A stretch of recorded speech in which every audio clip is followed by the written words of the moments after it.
I want to take you back to 1989. I, with 3 Aggie cadets, believe it or not, were asked to do evangelism behind the Iron Curtain in the Soviet Union. And we were about as inconspicuous as Aggies can be.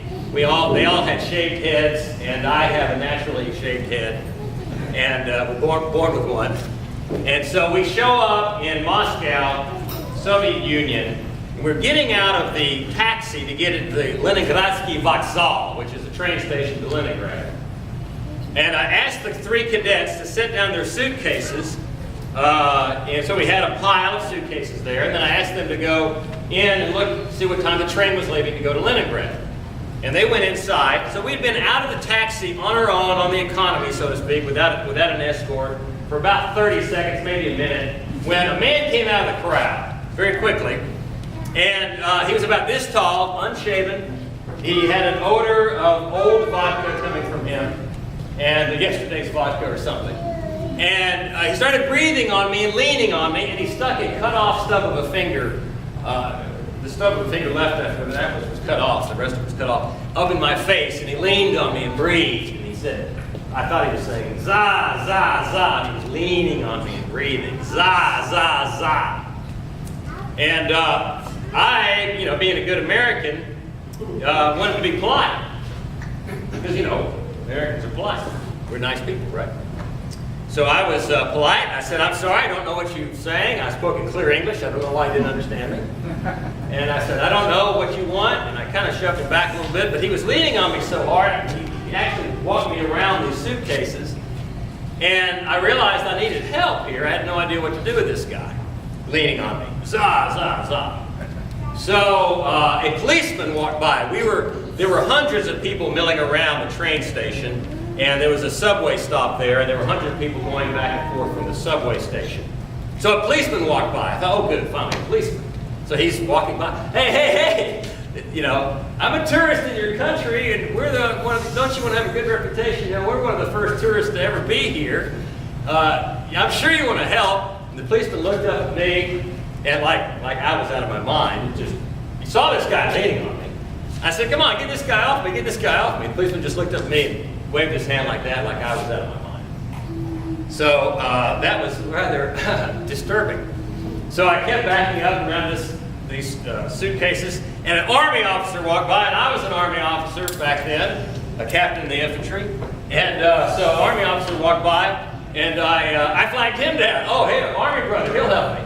And sure enough, he walked by. He could care less too. He didn't bother to wave his hand at me. He just kind of glanced up, like, what do you want?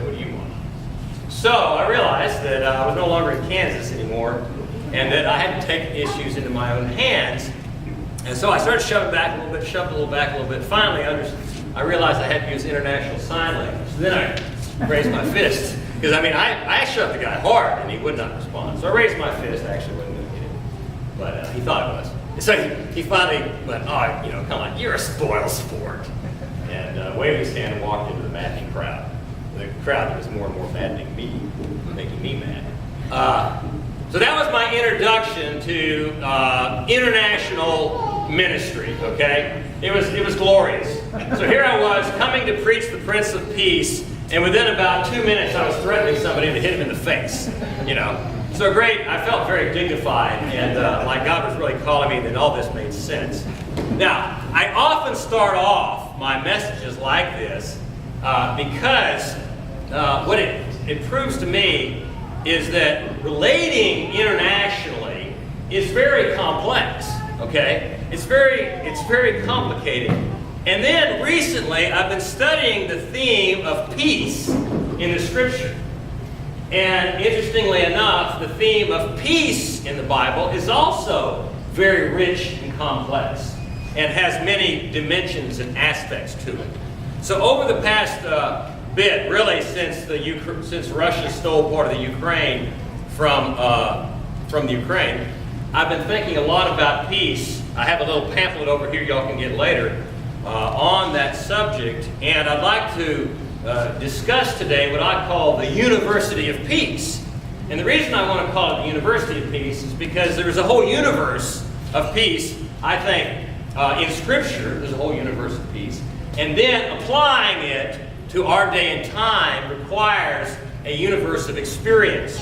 And now that I've been in cross-cultural ministry for 24 years, I feel like the Lord wants me to share some of the lessons that I've learned, most of them very painfully, most of them through showing me my weaknesses and my faults. So they're not, most of my stories are not ones that are very, complimentary of myself, but they're lessons that I've learned that God's taught me. So I feel like they're things that I need to share. Okay, I'm going to call each point I make a course, because I'm going to make 5 points today, and all 5 of these points are like they're an essential dimension of the peace that God is talking about in Scripture.